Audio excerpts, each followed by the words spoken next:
कहाँ गई यार, एक सेकंड।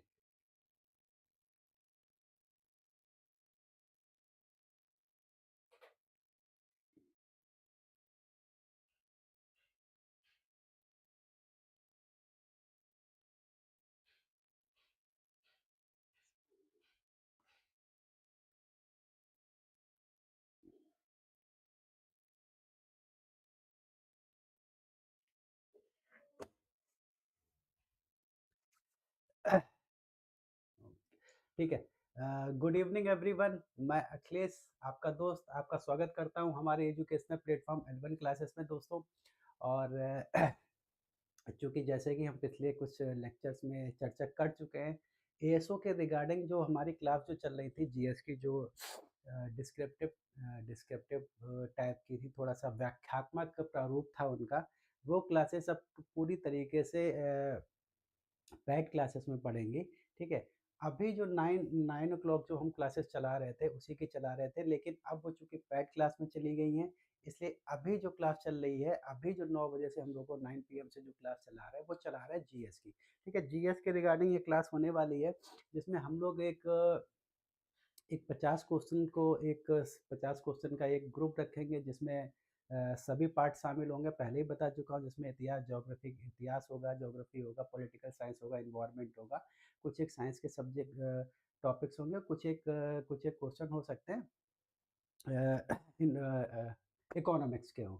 ठीक है, तो ये मूल है जो चर्चाएं हैं, एएसओ, एआरओ, यूपीपी, आरआरबी। और चूंकि ये जो क्लास होने वाली है, मैं पहले ही बता देना चाहता हूँ, ये जो क्लास होने वाली है जीके जीएस की क्लास होने वाली है, जिसमें आप किसी भी एग्जाम्स की जिसमें जीएस के रिगार्डिंग कुछ पोर्शन होता है, उस एग्जाम के लिए ये उतने ही लाभकारी होंगे, चाहे आप एसएससी का एग्जाम दे दें, एसएससी सीजीएस या एसएससी सीजीएल, या यूपीपी, या फिर आरआरबी की अभी हाल में वैकेंट आई है उसके बारे में चर्चा करें, या फिर असिस्टेंट प्रोफेसर में जो 30 क्वेश्चन जीएस के आते हैं या उसकी चर्चा करें, या फिर जीडीसी में जो 30 क्वेश्चन आएंगे उसकी चर्चा करें। तो ये जो जीएस के जो क्वेश्चन होने वाले हैं, ये सभी एग्जाम्स के लिए एक प्रॉपर, एक तरीके से कह सकते हैं कि सभी एग्जाम्स के लिए एक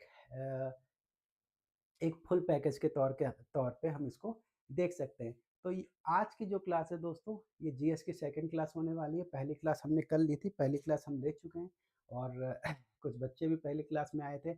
उम्मीद करता हूँ आज भी कुछ बच्चे जो इंटरेस्टेड होंगे वो आना चाहें तो आ सकते हैं। ये मेरा इनविटेशन उन सभी बच्चों को जो देख रहे हैं, तो कृपया करके अगर जल्दी से जल्दी अगर आप वो कमेंट बॉक्स में आ सकते हैं तो बहुत बहुत मेहरबानी होगी आप लोगों की। आप लोग जल्दी से जल्दी जुड़ जाइए ताकि हम इस क्लास को शुरू कर पाएँ। और चूँकि ये स्पेशल अनाउंसमेंट मैंने इसलिए किया है, स्पेशल क्या, वो आप सभी से रोज़ ही मैं इस तरीके का अनाउंसमेंट करता हूँ। ये कोई स्पेसिफाइड क्लास नहीं है, पहले बता दूँ, ये कोई स्पेसिफाइड क्लास नहीं है कि एएसओ, एआरओ, यूपीपी, आरआरबी की है। ये सभी एग्ज़ामिनेशन पर्पज़ से जिसमें जीएस पूछा जाता है, सभी के लिए समान रूप से लाभदायक होगी। ये किसी प्रकार की स्पेशलाइज्ड क्लास नहीं है कि ये स्पेशलाइज्ड इसी के लिए ही जीएस पढ़ाया जा रहा है। ठीक है? तो दोस्तों जुड़ जाइए, कृपया करके जल्दी से जल्दी अगर आप लोग जुड़ जाएँगे तो हम क्लास को जल्दी से जल्दी प्रारंभ कर पाएँगे, और अच्छी क्लास होने वाली है। आपको इसमें पढ़ने में आनंद आएगा, अच्छा लगेगा। और अगर मैटर आपको अच्छा लगे, कंटेंट अच्छा लगे, और क्वेश्चन ऑफ लेवल अच्छा लगे, तो प्लीज़ आप लोगों से रिक्वेस्ट होगी, चैनल को सब्सक्राइब कीजिएगा, और लाइक बटन भी दबाइएगा। इसके अलावा हमारा जो टेलीग्राम चैनल है उसको भी आप लोग ज्वाइन कर लीजिएगा, ताकि प्रॉपर बेसिस पे जो इन्फॉर्मेशन है वो इन्फॉर्मेशन आप तक पहुंचती रहे। ठीक है, क्लासेस के रिगार्डिंग या किसी भी दूसरी प्रकार की कोई इन्फॉर्मेशन होगी वो भी आप तक प्रॉपर पहुंचती रहेगी, नोटिफिकेशन आप तक पहुंचता रहेगा। और ऐसे बच्चे जिन्होंने टेलीग्राम चैनल को ज्वाइन कर रखा है, उनके पास नोटिफिकेशन नहीं पहुंच रहा है, तो प्लीज़ बताइएगा ज़रूर आपके पास पहुंच रहा है या नहीं पहुंच रहा है। ठीक, अगर पहुंच रहा है तो बहुत अच्छी बात है, और नहीं पहुंच रहा है तो फिर देखते हैं कि हमारी तरफ से तो कोई प्रॉब्लम नहीं है, कोई टेक्निकल इशू तो नहीं है, तो हम लोग उसमें उसको सॉर्ट आउट करने का प्रयास करेंगे। तो जैसा कि मित्रों हम लोग बात कर चुके हैं, सेकंड लेक्चर है, जीएस का सेकंड लेक्चर है, इम्पोर्टेंट लेक्चर है, इम्पोर्टेंट होने वाला है, और अच्छे क्वेश्चन है। कुछ क्वेश्चन थोड़े से बेहतर होंगे, कुछ क्वेश्चन बहुत सामान्य होंगे, कुछ क्वेश्चन उनसे बेहतर होंगे, कुछ क्वेश्चन उनसे भी बेहतर होंगे। ठीक, तो कोशिश किया है कि सभी क्वेश्चन को एक तरीके से सम्मिश्रण करने का, एक तरीके से उसको एक मिश्रित प्रकार के क्वेश्चन आपको देने का है, जिसमें कुछ अच्छे, कुछ हल्के भी क्वेश्चन हो, कुछ थोड़े से भारी भी क्वेश्चन हो। तो ये क्लास बहुत ही अच्छी होगी अगर आप लोग सपोर्ट करेंगे, अगर आप लोग वहाँ पे मौजूद रहेंगे। तो उम्मीद करता हूँ प्लीज़ जल्दी से जल्दी जुड़ जाइएगा, जो लोग भी मुझे देख रहे हैं या फिर जिन लोगों ने भी मुझे ज्वाइन कर रखा है। और एडमिशन के रिगार्डिंग, एएसओ में एडमिशन के रिगार्डिंग अगर किसी प्रकार की इन्फॉर्मेशन आपको चाहिए, तो प्लीज़ सामने दिया हुआ जो नंबर है, इस नंबर पे प्लीज़ आप लोग कॉल ज़रूर कीजिएगा। और जो भी इन्फॉर्मेशन है एडमिशन के रिगार्डिंग, फीस के रिगार्डिंग जो भी इन्फॉर्मेशन है, और इसके अलावा जो उसके एएसओ में आने वाले जो सिलेबस है उसके रिगार्डिंग जो भी आपको इन्फॉर्मेशन चाहिए वो आपको यहाँ पे मिल जाएगी। और चूँकि आप इसमें मिनिमम जो प्राइस है कट ऑफ किया था उसमें एडमिशन लेना चाहते हैं एएसओ में, तो प्लीज़ आप लोगों से अनुरोध है जल्दी से जल्दी एडमिशन लीजिएगा, ताकि जो हमारी क्लासेस हैं जो अब प्रॉपर पढ़नी स्टार्ट हो गई हैं, उसमें आप प्रॉपरली उन चीज़ों को अटेंड कर पाएँ और उसका लाभ भी लेने का प्रयास कर पाएँ। तो दोस्तों चलिए चलते हैं, चर्चाएँ तो हम लोग कर ही चुके हैं, और समय मिला तो और भी चर्चा की जाएगी। तो फिलहाल अभी जो मेन जो चीज़ें हैं हम लोग उस पे ही फ़ोकस करते हैं, ठीक है? ओके, अगला और क्या था? ठीक है, ये जो अनिवार्य विषय मैंने बताया था, जो अनिवार्य विषयों का यहाँ पे क्लासेस चलेगी, जीएस की क्लास है, सामान्य हिंदी की क्लास है, जीएस की क्लास है और स्टैटिकल एनालिसिस की क्लास है। स्टैटिकल एनालिसिस अभिषेक सर पढ़ा रहे हैं, आप लोग पहले भी कई सारी क्लासेस ले चुके हैं स्टैटिकल एनालिसिस से, ऑनलाइन पढ़ी हुई हैं, यूट्यूब पे पढ़ी हुई हैं, आप लोग प्रॉपरली अगर देखेंगे तो उससे लाभ ज़रूर मिलेगा, ठीक? और कॉन्टैक्ट आपके सामने दिया हुआ है, आप किसी प्रकार की क्वेरी यहाँ पे कर सकते हैं। चलिए अगला हम लोग अब सीधे टॉपिक पे आ जाते हैं, क्वेश्चंस पे आ जाते हैं।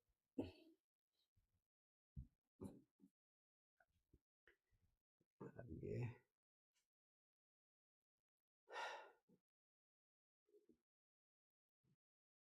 ठीक है। कल एक जो आए थे बच्चे वो कहे थे सर राइटिंग का इशू है, कोशिश करूँगा मैं राइटिंग को थोड़ा-सा बेहतर करने का प्रयास करूँगा। हालाँकि अभी तक इस प्रकार के प्रयासों में मुझे असफलता ही हाथ लगी है, लेकिन यहाँ आपके लिए फिर से एक बार प्रयास कर लेते हैं। तो पहला है कि भारत का राष्ट्रीय पशु कौन है? सिंपल सा क्वेश्चन है, बहुत आसान से क्वेश्चन है, ठीक है? पहला राष्ट्रीय पशु कौन-सा है?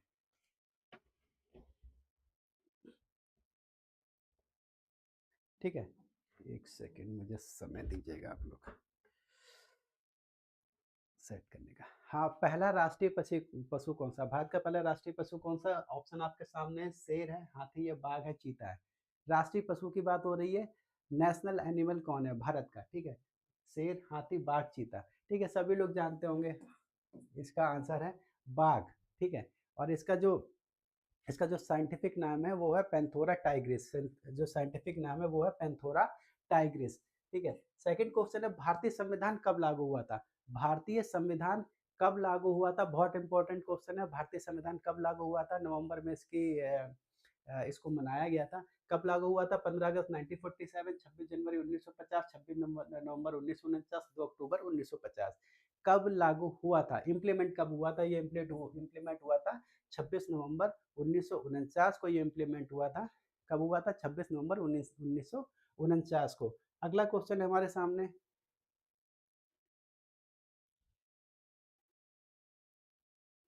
ठीक है? नेक्स्ट क्वेश्चन है, सिंधु सभ्यता की खोज किसने की थी? सिंधु घाटी सभ्यता की खोज किसने की थी? दयाराम साहनी, राखालदास बनर्जी, अलेक्जेंडर कनिंघम और जॉन मार्शल। सिंधु सभ्यता की खोज किसने की थी? सिंधु सभ्यता की खोज किसने की थी? ठीक है, दयाराम साहनी, राखालदास बनर्जी, अलेक्जेंडर कनिंघम और जॉन मार्शल। ठीक है, सिंधु घाटी सभ्यता की जो फर्स्ट इंफॉर्मेशन है, पहली बार आप लोगों को जानकारी होगी, जो सिंधु घाटी सभ्यता की जो पहली जानकारी, ठीक है, पहली जानकारी जो मिली थी वो किसके द्वारा मिली थी? चार्ल्स मेसन के द्वारा मिली थी। कौन थे? चार्ल्स चार्ल्स मेसन, ठीक है। पहली बार जो जानकारी प्रोवाइड की थी वो चार्ल्स मेसन द्वारा प्रोवाइड की गई थी, ठीक है। और जब हड़प्पा सभ्यता की खोज जो है ना, हड़प्पा स्थल की खोज का जो श्रेय दिया जाता है वो रख दिया जाता है राखालदास बनर्जी को 1921 में। और उस समय जो एएसआई अध्यक्ष थे जॉन मार्शल के निर्देशन में राखलदास बनर्जी ने हड़प्पा स्थल की खुदाई की थी। हडप्पा स्थल दोस्तों कहाँ पड़ता है? रावी नदी किनारे, और कहाँ पे है इस समय? पाकिस्तान में। ठीक है, Rakhaldas Banerjee is the second. ठीक, 1921-22। चौथा नंबर है, भारत का सबसे बड़ा राज्य क्या है? क्षेत्रफल के आधार पर, ना कि जनसंख्या के आधार पर। जनसंख्या के आधार पर आप सभी लोग जानते होंगे भारत का जो सबसे बड़ा राज्य है वो उत्तर प्रदेश है। लेकिन क्षेत्रफल की जहाँ पे चर्चा आ जाएगी, जहाँ क्षेत्रफल की बात हो जाएगी, वहाँ पे कौन सा सबसे बड़ा राज्य है? मध्य प्रदेश, महाराष्ट्र, राजस्थान, उत्तर प्रदेश। क्षेत्रफल के आधार पर, ठीक है, एरिया के आधार पर मध्य प्रदेश, महाराष्ट्र, राजस्थान और उत्तर प्रदेश। तो दोस्तों यहाँ पे हम लोग, ये है राजस्थान। क्षेत्रफल के आधार पर राजस्थान सबसे बड़ा राज्य, फिर उसके बाद राजस्थान, फिर मध्य प्रदेश, फिर महाराष्ट्र, और उसके बाद आ जाता है उत्तर प्रदेश। ठीक, अगला क्वेश्चन है, ठीक, पांचवा है, संविधान का संरक्षक कौन है? संविधान का संरक्षक किसे समझा जाता है, किसे माना जाता है संविधान का संरक्षक? राष्ट्रपति, प्रधानमंत्री, संसद और सर्वोच्च न्यायालय। राष्ट्रपति, प्रधानमंत्री, संसद और सर्वोच्च न्यायालय। ठीक, किसे माना जाता है? ये माना जाता है सर्वोच्च न्यायालय को। किसे माना जाता है? सर्वोच्च न्यायालय को। ठीक है, कहाँ? सर्वोच्च न्यायालय। आगे चलते हैं। सिक्स क्वेश्चन है, हरित क्रांति का संबंध किससे है? हरित क्रांति का संबंध किससे? इसी से जुड़ा हुआ हमने लास्ट सेशन में एक क्वेश्चन किया था कि जो हरित क्रांति है, हरित क्रांति जो पंचवर्षीय योजनाएं थी, किस पंचवर्षीय योजना में प्रारंभ हुआ था, उसी से जुड़ा हुआ ये क्वेश्चन है। हरित क्रांति का संबंध किस क्षेत्र से है? उद्योग से, कृषि से, शिक्षा से, स्वास्थ्य से। हरित क्रांति का उद्योग किस क्षेत्र से? हरित क्रांति का क्षेत्र है कृषि। ठीक है, और हरित क्रांति से किस फसल को सबसे अधिक फायदा हुआ था? इस चीज को ध्यान देने वाला है। हरित क्रांति से किस फसल को सबसे अधिक बेनिफिट मिला था? तो हरित क्रांति से दोस्तों सबसे अधिक बेनिफिट मिला था गेहूं को। ठीक है, गेहूं को सबसे अधिक बेनिफिट मिला था। फिर बहुत सारे, और जो खास तौर से जो मैक्सिकन प्रजाति का गेहूं था, यहाँ पे लाया गया हाईएस्ट प्रोडक्शन के लिए। उस समय हाईएस्ट, मतलब प्रोडक्शन में बहुत अधिक वृद्धि हुई थी। तो ये हरित क्रांति के लिए जाना जाता है। और तृतीय जो तीसरी योजना थी, तीसरी पंचवर्षीय योजना थी, उस तीसरी पंचवर्षीय योजना में हरित क्रांति को लेके आया गया था। और किससे जुड़ा हुआ है? एग्रीकल्चर से। अगला है क्वेश्चन सातवां, मानव शरीर में सबसे बड़ी ग्रंथि कौन सी मानी जाती है? मानव शरीर में सबसे बड़ी ग्रंथि कौन सी मानी जाती है? ठीक, सामने है अग्नाशय, थायराइड है, यकृत है, प्लीहा है, पेनक्रियास, थायराइड, लीवर और स्प्लीन। ठीक है, सबसे बड़ी मानव ग्रंथि कौन सी मानी जाती है? बहुत सिंपल सा सवाल है, काफी बार वनडे एग्जाम्स में पूछा जाता रहता है, घुमा फिरा के इसी तरीके के क्वेश्चन आते रहते हैं। तो ये है लीवर। ठीक है, सबसे बड़ी जो जो ग्रंथि है वो है लीवर। ठीक है, जो अग्नाशय है उसके बाद सबसे बड़ी ग्रंथि है, और ये अंतः और बाह्य दोनों प्रकार की ग्रंथियों में इसकी गिनती होती है। ठीक है, आगे चर्चा करते हैं हम लोग। 18 और सॉरी 8 पे, भारत में योजना आयोग की स्थापना कब की थी? भारत में योजना आयोग की स्थापना कब की गई थी? ठीक है, जल्दी स्टार्ट हो गया था क्या आज? यार समय तो बिल्कुल ठीक है ना। भारत में योजना आयोग की स्थापना कब की गई थी? 1947, 1950, 1951 और 1952। योजना आयोग की स्थापना कब की गई थी? दोस्तों योजना आयोग की स्थापना की गई थी 1950 में। ठीक है, आठवां क्वेश्चन, योजना आयोग की स्थापना की गई थी 1950 में। और एक और आयोग बना था राष्ट्रीय विकास परिषद, उसकी स्थापना कब की गई थी? 1952 में। आगे हम लोग चर्चा करेंगे नाइन्थ पे। इतिहास से जुड़ा हुआ क्वेश्चन है, गुप्त साम्राज्य का संस्थापक किसे माना जाता है? गुप्त साम्राज्य का संस्थापक किसे माना जाता है? ये माना जाता है समुद्रगुप्त, चंद्रगुप्त प्रथम, चंद्रगुप्त द्वितीय और कुमारगुप्त। गुप्ता डायनेस्टी का जो इस्टेब्लिशमेंट किया था, इसका कह सकते हैं कि जो जो पहला शासक जिसको कह सकते हैं स्थापना का श्रेय दिया जाता है, वो दिया जाता है चंद्रगुप्त प्रथम को। हालांकि जब इसके पहले शासक की चर्चा करेंगे तो श्रीगुप्त, और श्रीगुप्त के बाद घटोत्कच, और घटोत्कच के बाद चंद्रगुप्त प्रथम। ठीक, चूंकि चंद्रगुप्त प्रथम इस पूरे साम्राज्य, इस पूरे जो वंश था गुप्ता डायनेस्टी, तो गुप्ता डायनेस्टी में महाराजा धीराज की उपाधि धारण धारण करने वाला ये पहला शासक था। कौन सा? चंद्रगुप्त प्रथम। अगला क्वेश्चन है हमारे सामने, 10वां है, पृथ्वी का सबसे गहरा महासागर कौन सा माना जाता है? पृथ्वी का सबसे गहरा महासागर कौन सा समझा जाता है, कौन सा माना जाता है पृथ्वी का सबसे गहरा महासागर? अटलांटिक, हिंद, आर्कटिक और प्रशांत। ठीक है, अटलांटिक और हिंद और आर्कटिक और प्रशांत। सबसे गहरा महासागर कौन सा समझा जाता है? ये माना माना जाता है प्रशांत महासागर को सबसे गहरा महासागर माना जाता है। प्रशांत महासागर को सबसे विशाल क्षेत्र में फैला हुआ है और सबसे गहरा महासागर समझा जाता है इसको। उसके बाद क्या है, अटलांटिक महासागर है। भारतीय संविधान की प्रस्तावना में कितने आदर्श हैं? भारतीय संविधान की प्रस्तावना में कितने आदर्श हैं? भारतीय संविधान की चर्चा हम लोग कल कर चुके थे, ठीक है। 11। भारतीय संविधान की प्रस्तावना में कितने आदर्श हैं? जैसे कि अगर हम भारतीय संविधान की चर्चा करेंगे तो आप एक चीज समझ लीजिए, भारतीय संविधान की जो प्रस्तावना है, इसके जो पहले जो कह सकते हैं कि जो जो इसका जो संविधान सभा थी उसके पटल पर रखने का श्रेय किसको दिया जाता है? तो क्या हुआ था, 13 दिसंबर 1946 को, 13 दिसंबर, ठीक है, 1946 को जवाहरलाल नेहरू, ठीक है, जवाहरलाल नेहरू, ठीक है, जवाहरलाल नेहरू ने इसको संविधान सभा के सामने रखा था। कब? 13 दिसंबर 1946 को प्रस्तुत किया था। 22 दिसंबर 1947 को इसको स्वीकृति मिली थी, यानी कि 22 दिसंबर 1947 को इसको स्वीकृति मिल गई थी। किसे स्वीकृति मिली थी? किसे? ठीक है, प्रिजम्बल यानी कि प्रस्तावना को, ठीक है, प्रिजम्बल यानी कि प्रस्तावना को ये मिला था। इसके अलावा इसमें जो कुछ एक और पॉइंट है, ठीक है, एक जो पॉइंट यहाँ पे बोला गया है, कितने आदर्श हैं, ठीक है, इसका जवाब होने वाला है, इसके आदर्श, इसका जवाब होने वाला है 5 आदर्श माने गए हैं, ठीक है, 5 आदर्श माने गए हैं और 3 प्रकार के न्याय माने गए हैं, जिसमें सामाजिक, आर्थिक और राजनीतिक है। 3 न्याय माने गए हैं, सामाजिक, सामाजिक, ठीक है, आर्थिक और राजनीतिक, ठीक है। ये क्या है? न्याय है। कितने प्रकार के हैं? 3 प्रकार के न्याय, सामाजिक, आर्थिक और राजनीतिक। और विश्वास कितने तरीके के हैं? जितने आदर्श हैं, आदर्श हैं कितने तरीके के हैं, ठीक है, जैसे कि विचार, अभिव्यक्ति और विश्वास। विचार, आदर्श की बात करेंगे, विचार, अभिव्यक्ति, विचार, अभिव्यक्ति, विश्वास 3 और धर्म और उपासना, ठीक है। ये क्या है? आदर्श हैं। कितने प्रकार के हैं? 5 प्रकार के। ये कितने हैं आदर्श? 5 प्रकार के ये आदर्श हैं। बहुत इंपॉर्टेंट सेक्शन है। आप लोगों को ये चार, ये जितनी चीजें लिखेंगे ये सभी की सभी चीजें जान लेनी चाहिए। इसके अलावा 2 प्रकार की समानता की बात की गई है, एक प्रतिष्ठा, प्रतिष्ठा और अवसर की समानता, अवसर, ठीक, अवसर की समानता, ठीक है। इनकी संख्या कितनी है? 2, प्रतिष्ठा और अवसर की समानता। गीता जी नमस्कार, गुड इवनिंग गीता जी, आपका स्वागत है, ठीक है। तो ये सामने, आपके सामने 5 प्रकार के आदर्श हैं, ठीक है। 5 प्रकार के आदर्श कौन से हैं? विचार है, अभिव्यक्ति है, विश्वास है, धर्म है और उपासना है। ये 5 प्रकार के आदर्श हैं। अगर न्याय के बारे में पूछा जाए तो 3 प्रकार के न्याय दिए गए हैं प्रस्तावना में। एक दिया गया है सामाजिक, सामाजिक न्याय, आर्थिक न्याय और राजनीतिक न्याय। ये 3 प्रकार के न्याय हैं, ठीक है।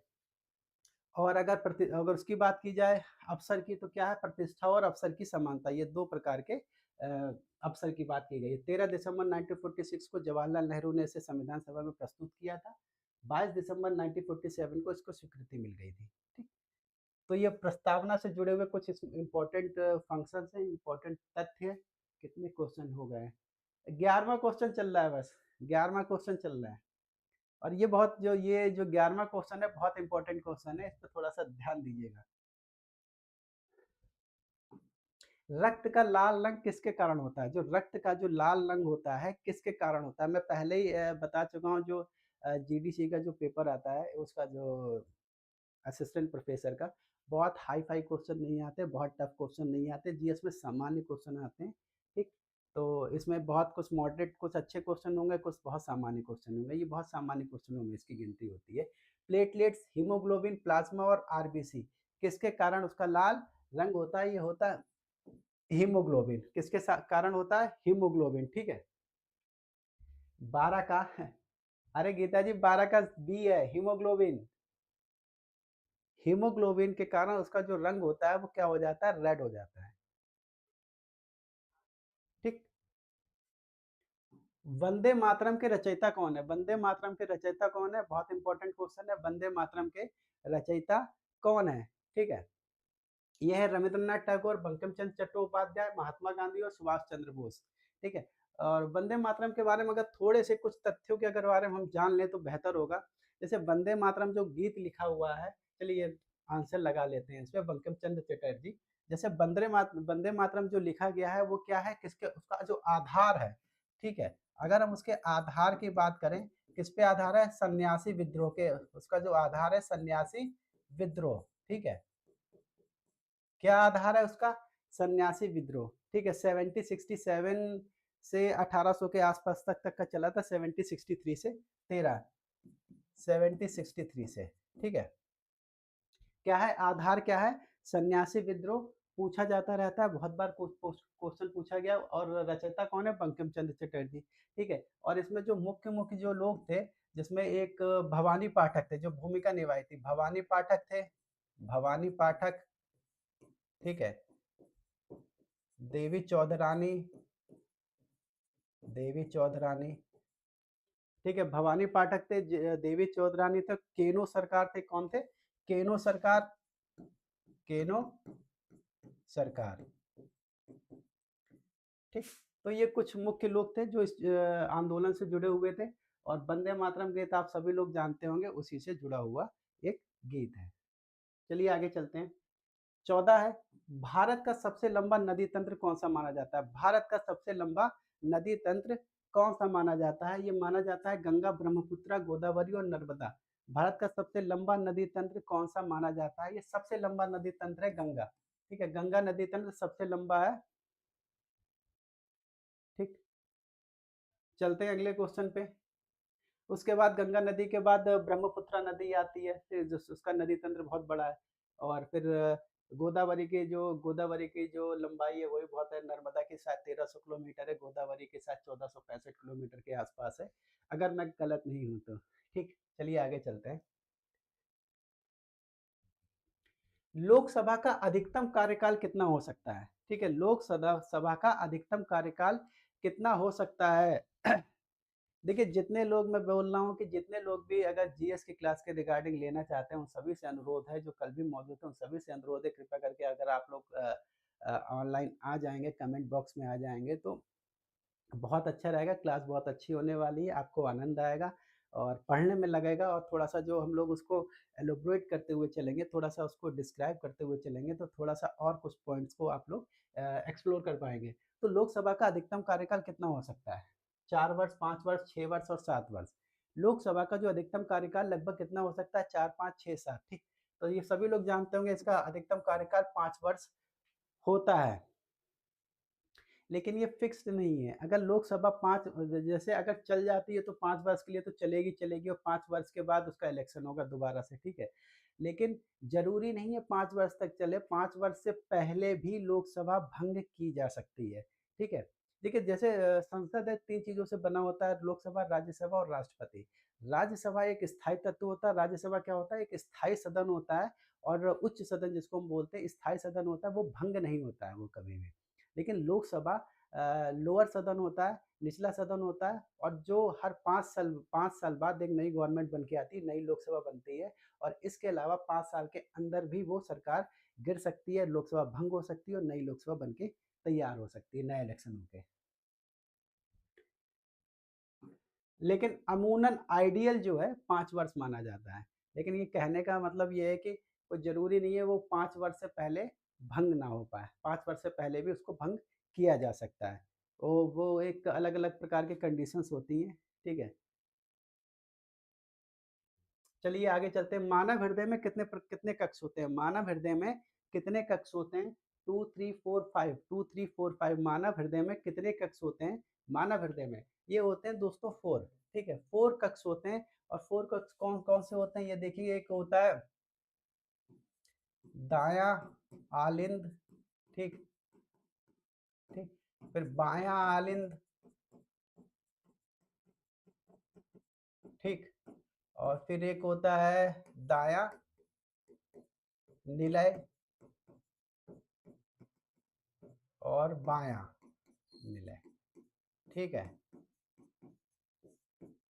ये 4 प्रकार 4 चैम्बर्स होते हैं। इनका काम क्या होता है, ये दायाँ जो अलिंद होता है अशुद्ध रक्त को लेके आता है, ठीक है?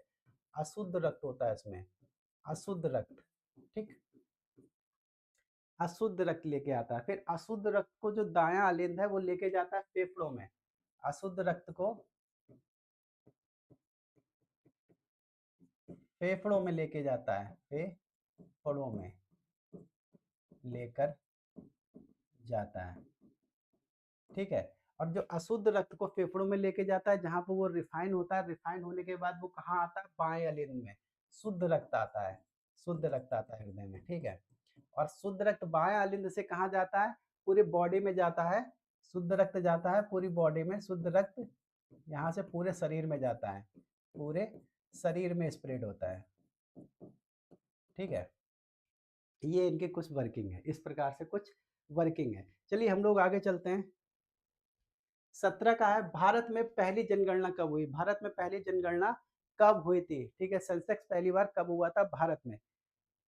ठीक, पहली जनगणना कब हुई थी? 1972, 1981, 1891 और 1901, मतलब 1872, 1881, 1891 और 1901।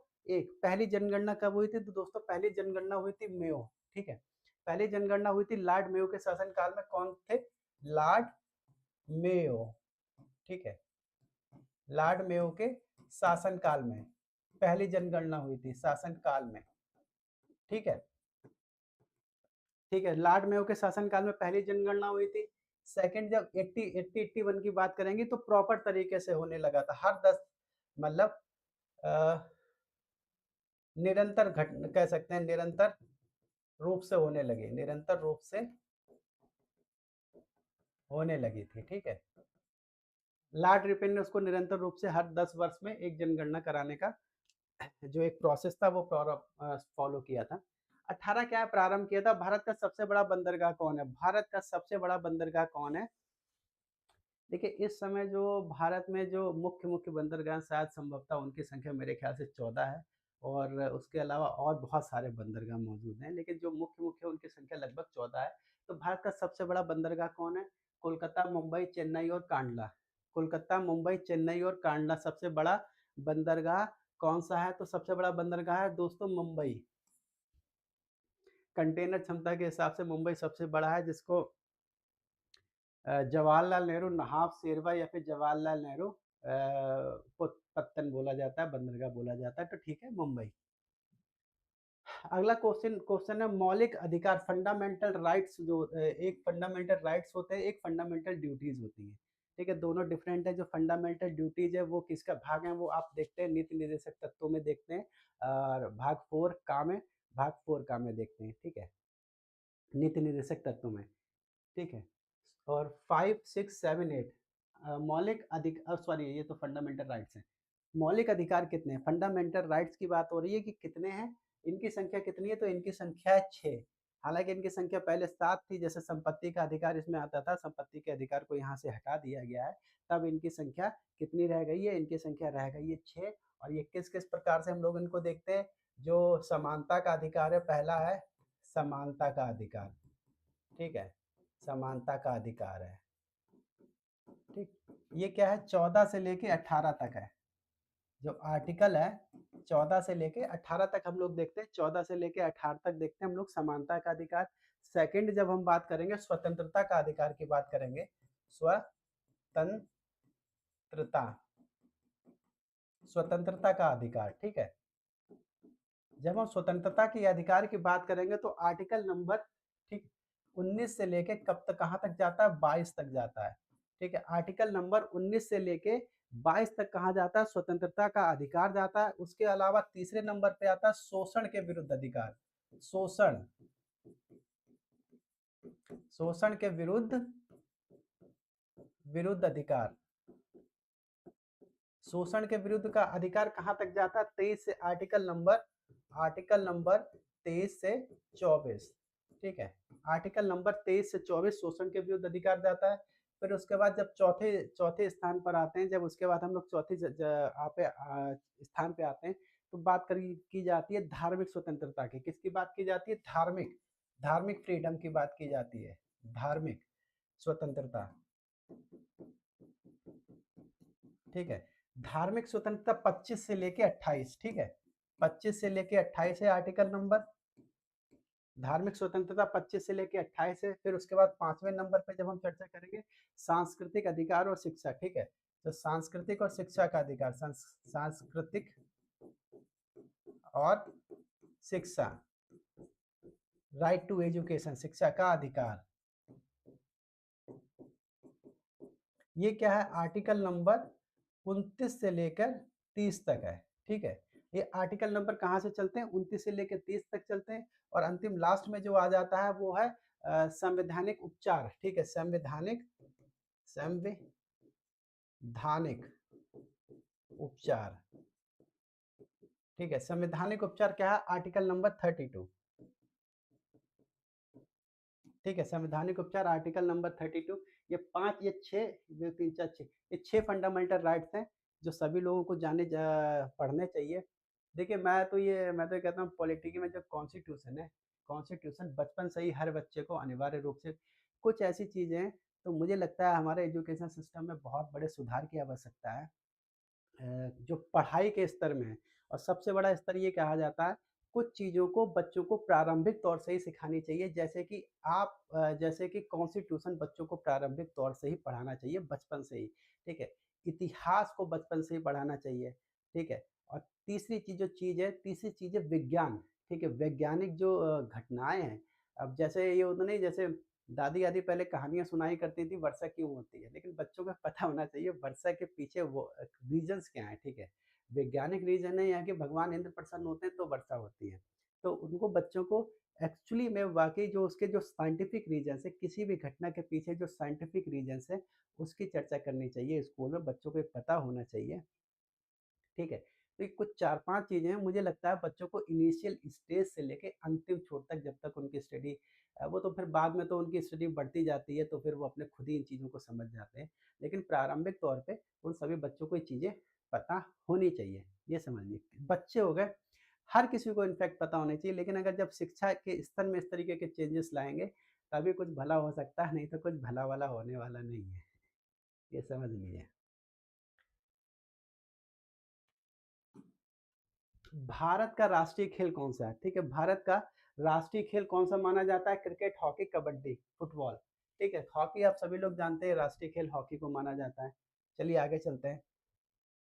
21 है, भारतीय रिज़र्व बैंक की स्थापना कब हुई थी? ठीक है, आप जो लोग भी मुझे देख रहे हैं या सुन पा रहे हैं या समझ पा रहे हैं, तो सभी लोगों से मेरा छोटा-सा निवेदन ये है कि अगर लेक्चर आप लोगों को पसंद आ रहा है, कंटेंट अच्छा लग रहा है, क्वेश्चन अच्छे लग रहे हैं, तो छोटी-सी रिक्वेस्ट ये है कि प्लीज़ कमेंट बॉक्स में लगातार आते रहिए और पार्टिसिपेट करते रहिए, ताकि आप उसमें थोड़ा बहुत बेहतर कर पाएँ। ठीक, भारतीय रिज़र्व बैंक की स्थापना कब हुई थी? कल भी मैंने इसको बताया था, 1930, 1934, 1935, 1947 में। भारतीय रिजर्व बैंक अधिनियम 1934, भारतीय रिजर्व बैंक अधिनियम 1934 के अंतर्गत भारतीय रिजर्व बैंक की स्थापना हुई थी। और ये एक स्थापित रूप में जब आया था वो 1935 में बन के आया था। कब आया था? 1935 में ये स्थापित हुआ था। और इसके अंतर्गत स्थापित हुआ था आर्टिकल नंबर 1934, ठीक है। Article number 1934, sorry 35। और यहाँ मैंने बताया था, इसको जो पहले गवर्नर थे वो कौन थे? ऑसबोर्न इसके पहले गवर्नर थे। और पहले इनका जो मुख्यालय था वह कोलकाता में था, उसके बाद ट्रांसफ़र होके ये पहुँचा था मुंबई, ठीक? और उसका राष्ट्रीयकरण कब किया गया था? 1949 में, इसका 1 अप्रैल 1949 में, if I am not wrong. अगर डेट सही से हो सकता है गड़बड़ कहीं हो ना हुई हो, मेरे ख्याल से ईयर 1949 है और डेट शायद 1 अप्रैल 1949 यही है मेरे ख्याल से, जब उसका राष्ट्रीयकरण किया गया था, नेशनलाइज़ेशन, ठीक? आगे सबसे हल्की धातु कौन-सी मानी जाती है? सोना है, चाँदी है, लिथियम है, एल्युमीनियम। सबसे हल्की धातु कौन मानी जाती है? सोना, चाँदी, लिथियम और एल्युमीनियम। तो सबसे हल्की धातु है लिथियम, ठीक? सबसे हल्की धातु है लिथियम। जो हमारे मोबाइल फ़ोन्स में जो बैटरी होती है वो लिथियम बैटरी होती है, ठीक? और आजकल जो इलेक्ट्रिक्स व्हीकल्स जितने भी आप लोग देख रहे हैं, वो सारे इलेक्ट्रिक इलेक्ट्रिक व्हीकल्स में लिथियम की ही बैटरी का प्रयोग किया जाता है, ठीक? उत्तर प्रदेश कितना सिंपल सा सवाल है। उत्तर प्रदेश की राजधानी कौन सी है? कानपुर, प्रयागराज, लखनऊ, वाराणसी। ठीक, तो ये है लखनऊ।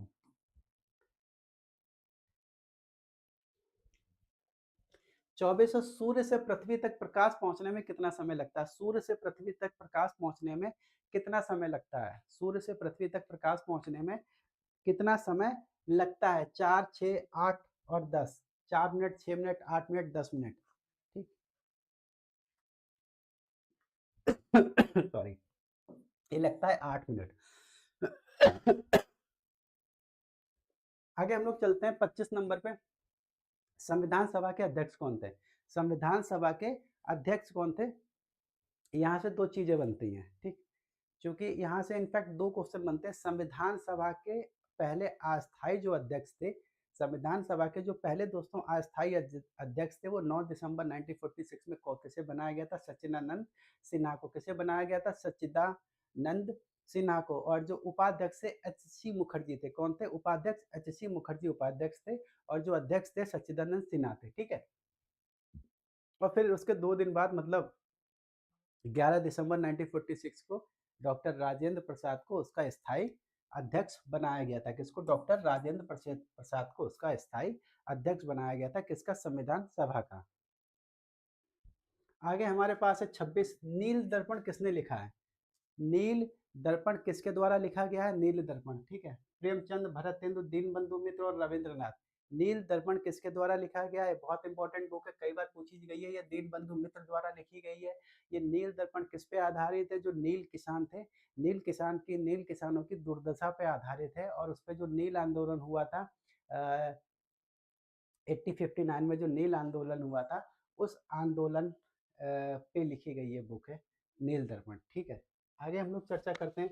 भारत का सबसे ऊंचा जलप्रपात कौन सा है? इंपॉर्टेंट क्वेश्चन है। भारत का सबसे ऊंचा जलप्रपात आप सभी लोगों को पता होगा।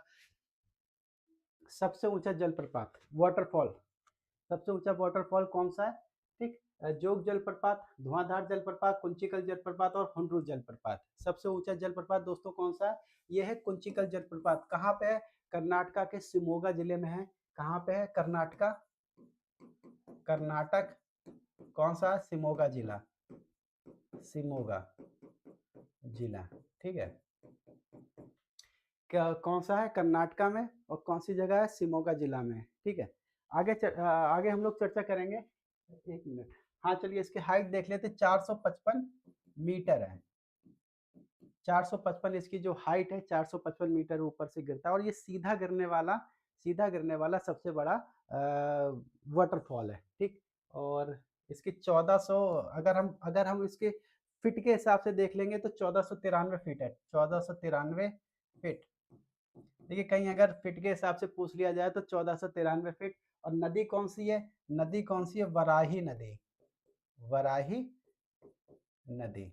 ठीक है, नदी कौन सी है? वराही नदी पर ये वाटरफॉल है। 1455 मीटर ऊंचा वाटरफॉल है, 1493 फीट है। और किस नदी पर है? वराही नदी पर। कहाँ है? कर्नाटका के शिमोगा जिला में। अगला है हमारे पास 28, राष्ट्रीय आय का आकलन कौन करता है? ठीक है, जो नेशनल इनकम है, नेशनल इनकम का आकलन कौन करता है? कौन सी संस्था करती है? आरबीआई, नीति आयोग, सीएसओ और एनएसओ, नेशनल स्टैटिस्टिकल ऑर्गेनाइजेशन। और वित्त मंत्रालय और फाइनेंस मिनिस्ट्री ये करता है एनएसओ, नेशनल स्टैटिस्टिकल ऑर्गेनाइजेशन। क्या करती है? जो प्रति व्यक्ति आय है या फिर नेशनल जो इनकम है, नेशनल इनकम का आकलन कौन सी संस्था करती है? NSO, CSO. ठीक है, अगला है हमारे पास 29, मानव नेत्र में दृष्टि पटल क्या कहलाता है? मानव नेत्र में दृष्टि पटल क्या कहलाता है? ठीक है, रेटिना इज नोन एज, मानव नेत्र में दृष्टि पटल। अब इसका आंसर इसी में दिया हुआ, क्वेश्चन का आंसर इसी में दिया हुआ है। ठीक है, रेटिना ये है। ठीक है, आगे हम लोग पढ़ेंगे ही नहीं। रेटिना नेत्र पुली और कॉर्निया और लेंस। मानव नेत्र में दृष्टि पटल क्या कहलाता है? दृष्टि पटल, रेटिना। ठीक, अगला है 30, संसद के संयुक्त सत्र की अध्यक्षता कौन करता है?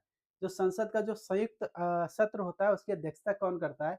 देखिए, संयुक्त सत्र की जब हम चर्चा करेंगे तो आप लोगों को थोड़ा सा जो पॉइंट है वो आपको जान लेना चाहिए।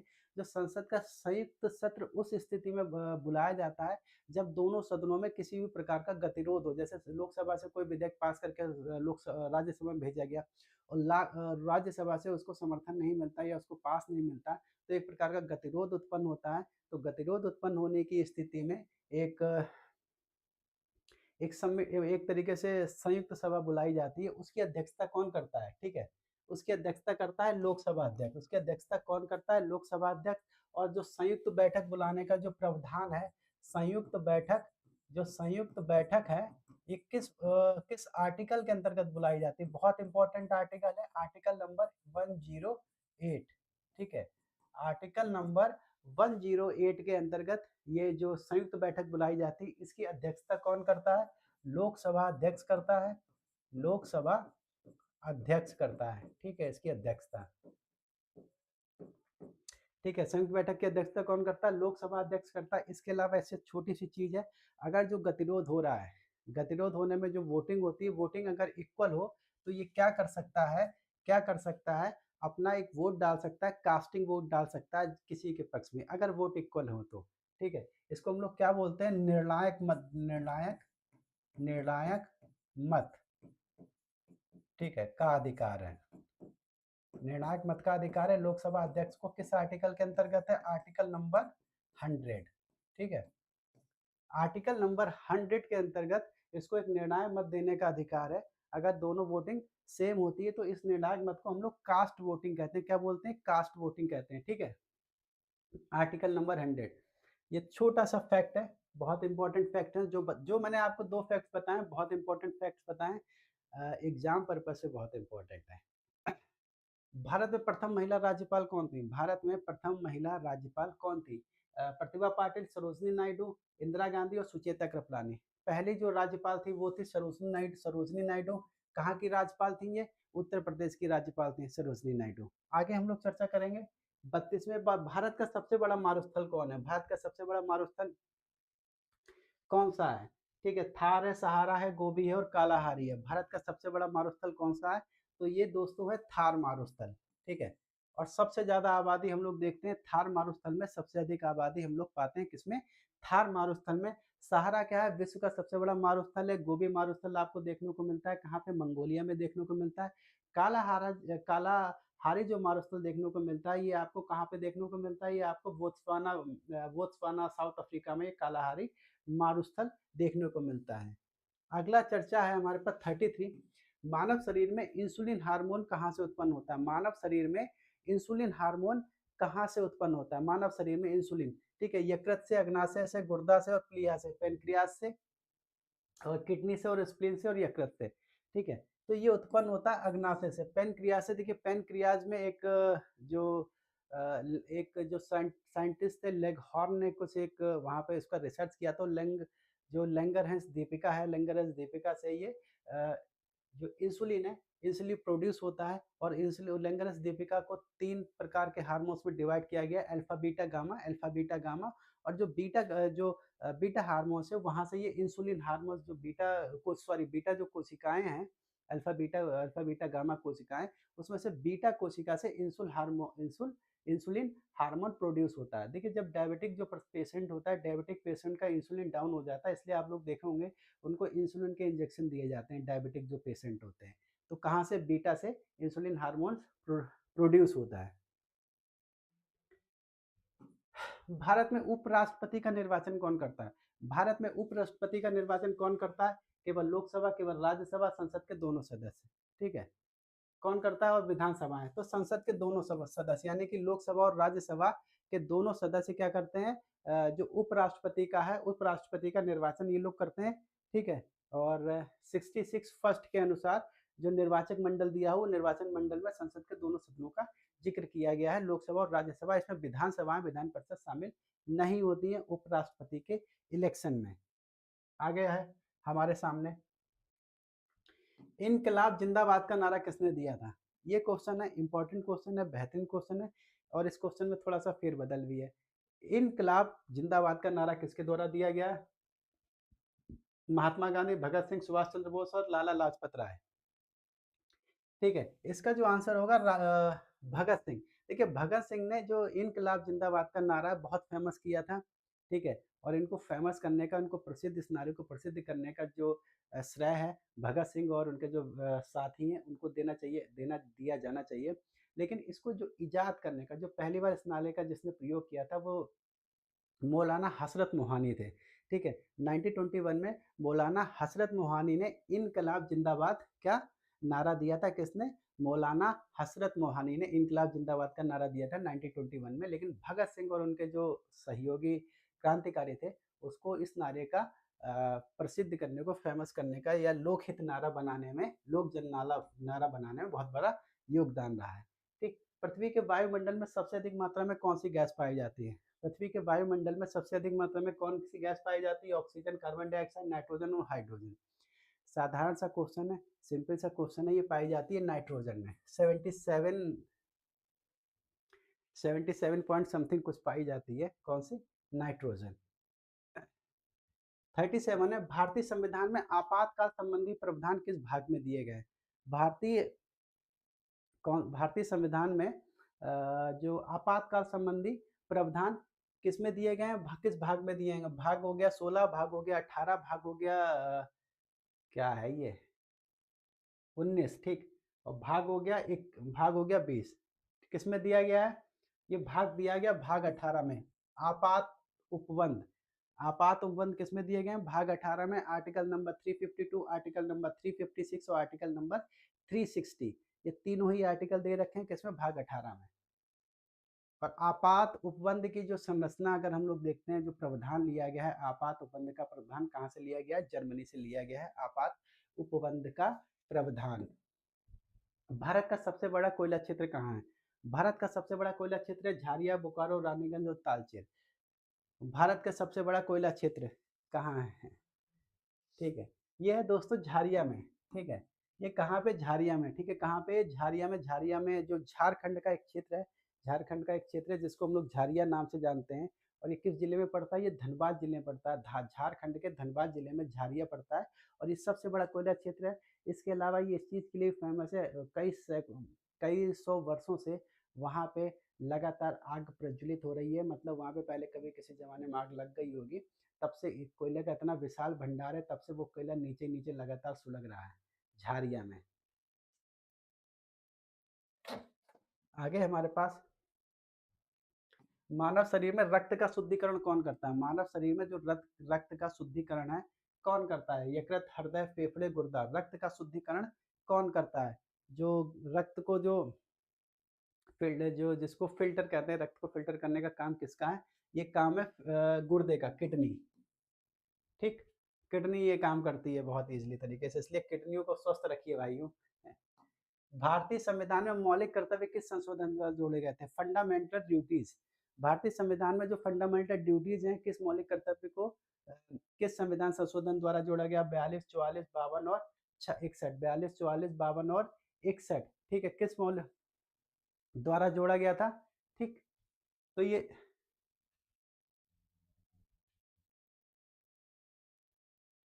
ठीक है, 42 में संविधान संशोधन द्वारा जोड़ा गया था। 42 में संविधान संशोधन द्वारा जोड़ा गया था 1976 में। और किस समिति ने इसकी सिफारिश की थी? ठीक है, किस समिति ने इसकी सिफारिश की थी? इसकी सिफारिश की थी स्वर्ण सिंह समिति ने। फंडामेंटल ड्यूटीज की सिफारिश की थी किसने? स्वर्ण सिंह समिति में। इसमें पहले 10 फंडामेंटल ड्यूटीज थी, एक फंडामेंटल ड्यूटीज बाद में जोड़ी गई है। और फंडामेंटल ड्यूटीज दोस्तों कहाँ से ली गई है? ये सोवियत रूस से फंडामेंटल ड्यूटीज ली गई है, ठीक। आगे है 41, भारत में वित्त आयोग की नियुक्ति कौन करता है? भारत में वित्त आयोग की नियुक्ति कौन करता है? वित्त आयोग की नियुक्ति आर्टिकल नंबर 288, भारतीय कॉन्स्टिट्यूशन के अकॉर्डिंग आर्टिकल नंबर 280 में वित्त आयोग की नियुक्ति का प्रावधान है, जिसमें 5 टोटल सदस्य होते हैं, एक अध्यक्ष होता है, 4 उसके सहयोगी होते हैं, ठीक है? और हर 5 वर्ष बाद एक वित्त आयोग का गठन किया जाता है। संसद, प्रधानमंत्री, राष्ट्रपति और राज्यपाल। कौन करता है नियुक्ति? ये कौन करता है दोस्तों? ये राष्ट्रपति इसकी नियुक्ति करता है। किसकी नियुक्ति करता है? वित्त आयोग की नियुक्ति राष्ट्रपति करता है। और इस समय जो वित्त आयोग नियुक्त किया गया है 2026-27 से 2029-30 तक का जो वित्त आयोग नियुक्त किया गया है, ठीक है? और 30-31 तक, तो उनका नाम है डॉक्टर अरविंद पनगड़िया, ठीक है, डॉक्टर अरविंद पनगड़िया हैं। और डॉक्टर अरविंद पनगड़िया दोस्तों कौन है? जो नीति आयोग बना था, योजना आयोग को के स्थान पर उसके पहले अध्यक्ष जो बने थे वो थे डॉक्टर अरविंद पनगड़िया बने थे, ठीक है। चलिए हम लोग चर्चा करते हैं अगले क्वेश्चन की। ये किस कौन सा आर्टिकल है? आर्टिकल नंबर 280, ठीक है, आर्टिकल नंबर 280 में ये चर्चा की गई है। आगे हमारे पास है ब्लड बैंक शब्द किससे संबंधित है? ब्लड बैंक के शब्द किससे संबंधित है? हृदय, यकृत, रक्त और अस्थि मज्जा। सिंपल सा सवाल है तो सिंपल सा जवाब भी हम लोग देखते हैं, सोचना नहीं है, ठीक है, ब्लड से। आगे है 43, भारत का सबसे छोटा राज्य कौन सा है? भारत का सबसे छोटा राज्य कौन सा है? ये कौन है? गोवा, सिक्किम, त्रिपुरा और मिजोरम। भारत का सबसे छोटा राज्य कौन सा है? क्षेत्रफल के आधार पर सबसे छोटा राज्य कौन सा है? तो दोस्तों क्षेत्रफल के आधार पर सबसे छोटा राज्य है गोवा। कौन सा राज्य है? गोवा, ठीक है, क्षेत्रफल के आधार पर। अगला क्वेश्चन है हमारे पास 44, सूर्य की ऊर्जा का प्रमुख स्रोत क्या है? ठीक है, what is the source of sunlight? Sun जो एनर्जी है उसका सोर्स क्या है?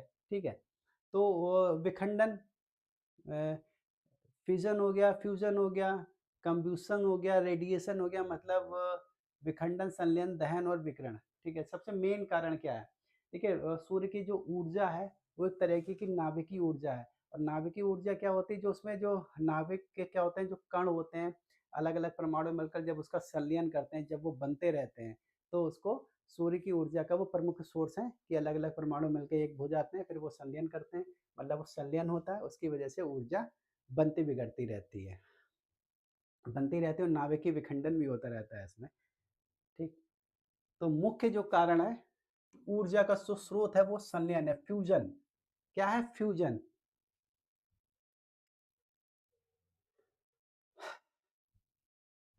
45, राज्यसभा का स्थायी अध्यक्ष कौन होता है? चलिए इस पे भी बात कर लेते हैं। राज्यसभा का स्थायी अध्यक्ष कौन होता है? राष्ट्रपति, प्रधानमंत्री, उपराष्ट्रपति, लोकसभा अध्यक्ष। राष्ट्र अध्यक्ष कौन होता है? ये होता है, कहाँ गया, राज्यसभा का उपराष्ट्रपति स्थायी अध्यक्ष होता है। मैं पहले ही चर्चा को कर चुका हूँ, जो उपराष्ट्रपति होते हैं वो स्थायी अध्यक्ष होते हैं किसके? राज्यसभा के। और इनको जो सैलरी मिलती है वो उपराष्ट्रपति के तौर पे ना मिलके किसकी सैलरी मिलती है? राज्यसभा के जो अध्यक्ष होते हैं उसके आधार पर इनकी सैलरी मिलती है, ठीक है, उपराष्ट्रपति। चलिए आगे चलते हैं। 46 है, जय जवान जय किसान का नारा किसके द्वारा दिया गया? 47, 45 का सी।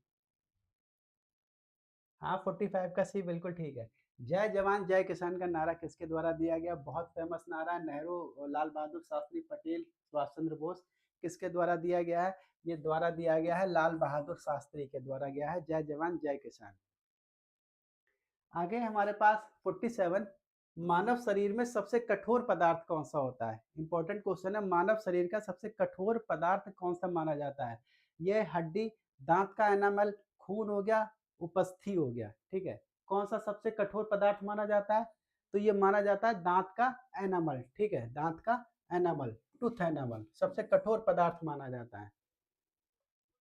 46 का सी। अरे अरे गीता जी 46 का सी नहीं है, जय जवान जय किसान। किसने बोला था? लाल बहादुर शास्त्री, ठीक है।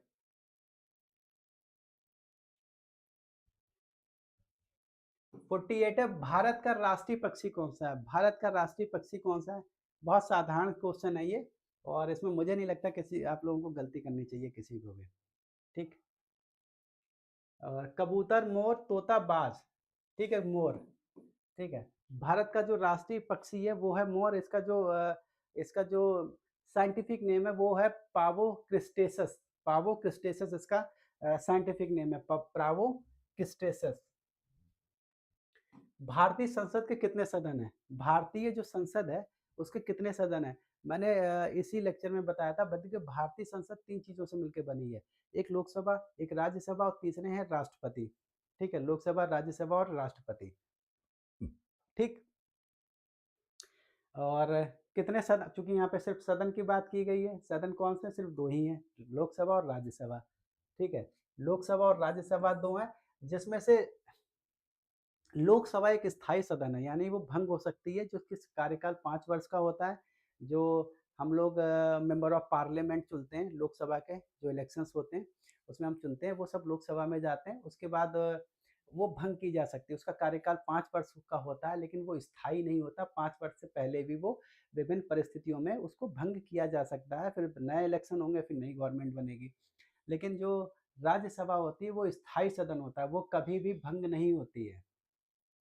इस चीज़ को ध्यान रखिएगा गीता जी हमेशा। जो राज्यसभा है वो स्थायी सदन है, ठीक है? उच्च सदन उसको बोलते हैं, स्थायी सदन है, वो कभी भी भंग नहीं होती है, कभी भी भंग नहीं होती है, ठीक? अगले हमारे पास है क्वेश्चन 50। भारत छोड़ो आंदोलन किस वर्ष प्रारंभ हुआ था? भारत छोड़ो आंदोलन किस वर्ष प्रारंभ हुआ था? 1930, 1935, 1942 और 1947। भारत छोड़ो आंदोलन, ठीक। ये कब हुआ था? 1942, 8 अगस्त 1942। कब हुआ था? 8 अगस्त, ठीक, 1942। ठीक है, मुंबई के ग्वालियर टैंक से प्रारंभ हुआ था। मुंबई में जो ग्वालियर टैंक स्थान है वहां से प्रारंभ हुआ था 8 अगस्त 1942। इसलिए इसको अगस्त क्रांति भी बोलते हैं, ठीक है, अगस्त क्रांति, ठीक, अगस्त क्रांति के नाम से भी हम लोग इसको जानते हैं। अगला है बिल्कुल, अगला कुछ नहीं है। दोस्तों, जितने लोग भी मुझे देख रहे थे, और मुझे नहीं पता कितने लोग देख रहे हैं, क्योंकि इस क्लास में अधिक से अधिक बच्चों को आना चाहिए था। जीएस की क्लास है, इम्पोर्टेंट क्लास होती है, और हर प्रोस्पेक्टिव से अच्छी क्लास है, इम्पोर्टेंट क्लास है, और बच्चों के समझने लायक क्लास है। तो उम्मीद करता हूँ जो अभी मुझे जो देख रहे हैं, जो नहीं भी देख रहे हैं या जो देख रहे हैं, उन लोगों से थोड़ी-सी रिक्वेस्ट ये है कि अगर इस क्लास में वो लोग अगर अधिक से अधिक पार्टिसिपेट कर पाएँ, तो आने वाले एग्ज़ाम्स के लिए, मैं ये नहीं कह रहा हूँ कि जो मैं ब बोल रहा हूँ ये सब आ जाएगा। लेकिन प्रैक्टिस होती रहेगी, जो भी आप पढ़ रहे हैं उसकी एक प्रैक्टिस होती रहेगी। इसके बहाने कुछ क्वेश्चन भी आपको मिल जाएँगे। उसके बाद में जो छोटा-सा जो आख्यान होता है, जो व्याख्या की जाती है, उसका उसके थ्रू भी आप कुछ चीज़ें नई पा सकते हैं, कुछ चीज़ें नई जान सकते हैं। तो मेरा रिक्वेस्ट यही है, तो प्लीज़ जिन लोगों को वनडे एग्ज़ाम्स की तैयारी कर रहे हैं, वो ज़रूर आएँ और ज़रूर इसमें सहयोग करें, ज़रूर इसमें पार्टिसिपेट करें। उनको डेफ़िनेटली बहुत लाभ होगा, उनको आनंद आएगा। और चूँकि मैं जहाँ ज़रूरी होता है उस चीज़ को मैं थोड़ा-सा एलॉबरेट कर देता हूँ, उन चीज़ों को थोड़ा-सा बता देता हूँ, ताकि कुछ और पॉइंट उससे क्लियर हो जाएँ। जिसमें से जो कॉन्स्टिट्यूशन से जितने भी क्वेश्चन हैं उनको मैंने क्वेश्चन किया है कि जितने उनसे और क्वेश्चन बनते आ रहे हैं पारंपरिक रूप से, उनको मैंने बता दिया है, और अगर थोड़ा बहुत दाएँ-बाएँ होते हैं तो आपको समझ में आ जाएँगे। चलिए, आज का लेक्चर हम लोग यहीं ख़त्म करते हैं, और सेकंड लेक्चर भी है अभी हमारा, टीजीटी पीजीटी जीआईसी लेक्चर के रिगार्डिंग सेकंड लेक्चर है, और वो टाइमिंग देखते हैं, टाइमिंग शायद,